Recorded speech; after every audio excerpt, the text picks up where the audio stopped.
How to disable the password requirement when resuming from sleep mode in Windows 11.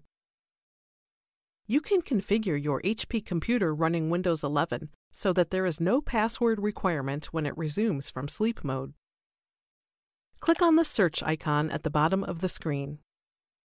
Search for and open Settings. In the left pane, click on Accounts. Click Sign In Options. Scroll down. From the drop-down menu below If you've been away, when should Windows require you to sign in again? Select Never. When resuming from sleep mode, you will not be required to provide a password.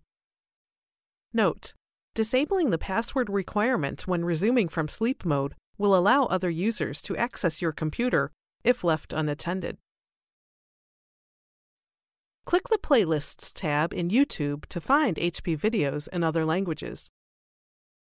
And search our channel to find official HP support videos.